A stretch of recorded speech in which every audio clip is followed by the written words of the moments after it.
Marwar bulletin देखने वाले सभी दर्शकों को चंद्रमोहन कल्ला का नमस्कार, राम राम ने खम्मा गणिसा। आज के समाचारों में रालोपा के सांसद हनुमान बेनीवाल ने लोकसभा से लेकर के विधानसभा तक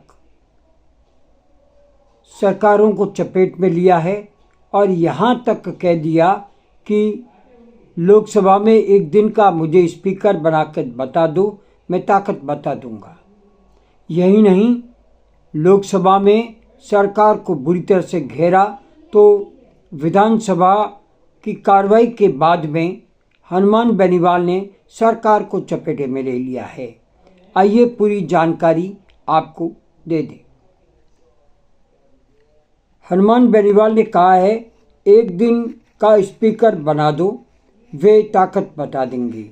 वे मजाकिया लहजे में जगदीश पाल को जानकारी दे रहे थे, जो उस समय सिंहासन पर बैठे थे, स्पीकर के पद पर बैठे काम कर रहे थे। हनुमान बेनीवाल ने कहा कि बजट में राजस्थान का जिक्र तक नहीं होना बड़ा अजीब सा सवाल राजस्थान की जनता के लिए सरकार ने छोड़ दिया है, जबकि राजस्थान से ही भारतीय जनता पार्टी ताकतवर बन करके दिल्ली में पहुंची है। उन्होंने कहा कि राजस्थान को विशेष दर्जा देने व कई मांगे राजस्थान की सांसदों ने रखी थी, वो पूरी नहीं हुई। जवान और किसान को बजट में कुछ नहीं दिया। खाद और बीज महंगे हो रहे हैं, किसानों पर लाठियां चल रही है। प्रधानमंत्री कौशल योजना का जो पैसा जा रहा है, जो इस योजना के लिए केंद्र बने हैं, उसमें जो हालात हैं वो सोचनीय है। उसके लिए कुछ भी सरकार कर नहीं रही है, ये भ्रष्टाचार के केंद्र बन करके रह गए हैं।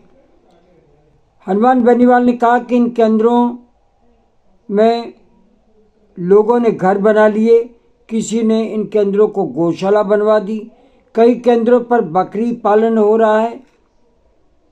इस योजना को भ्रष्टाचार योजना कहें तो अनुचित नहीं होगा। राजस्थान में प्रधानमंत्री कौशल योजना केंद्र की जांच टीम भेजनी चाहिए और वहाँ के हालात देखे जाने चाहिए, छापेमारी कार्रवाई करनी चाहिए, तब इस योजना की असली पोल राजस्थान में खुल सकती है। उन्होंने इसके लिए सीबीआई जांच की मांग भी की है। अधिकारी झूठ बोल रहे हैं, ये भी उन्होंने कहा, सच्चाई छिपा रहे हैं। केंद्रीय मंत्री उनको ही सही मान रहे हैं, ये देश का दुर्भाग्य है। आप लोकसभा अध्यक्ष की कुर्सी पर बैठे हो, उपसभापति हो, लेकिन लोग आपको लोकसभा अध्यक्ष ही मानते हैं। मुझे एक दिन बैठा करके बता दो, मैं बता दूंगा कि लोकसभा में किस तरह से पावर यूज में लिया जाता है। जो बैठा है वही राजा है। आप तो एक दिन के मुख्यमंत्री रहे हैं। आपके नाम की मूवी बनी थी, नाइट फिल्म आई थी, जगदीश पाल को उन्होंने ये बात कही और वे कहने लगे कि वे स्कूल के ज़माने से आपको सुनते रहे हैं, जानते रहे हैं।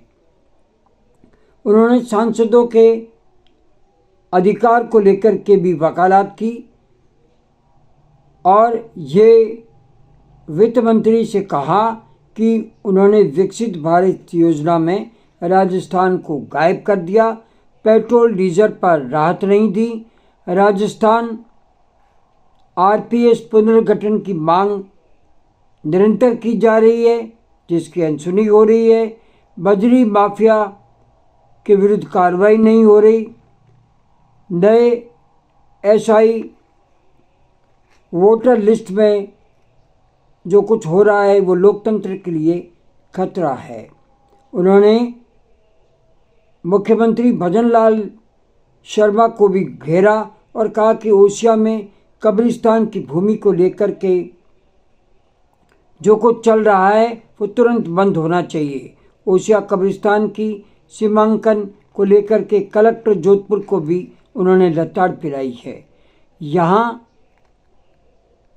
कोर्ट के स्थगन आदेश की बात भी उन्होंने कही है, उसके बाद भी कब्रिस्तान की ज़मीन प्रभावित हो रही है। उन्होंने साथ में ये भी कहा कि सीकर में पूर्व सैनिकों के साथ में धोखाधड़ी हो रही है, उनके विरुद्ध सीकर एसपी कार्रवाई करे, इसके लिए भी उन्होंने मांग की है। बहरहाल हनुमान बेनीवाल ने जिस तरह से राजस्थान की वकालत लोकसभा में की है, तो राजस्थान की जनता, मारवाड़ की जनता की आवाज़ मुख्यमंत्री भजनलाल शर्मा तक पहुंचाई है। आज बस इतना ही। अगला समाचार बुलेटिन लेकर फिर हाजिर होंगे।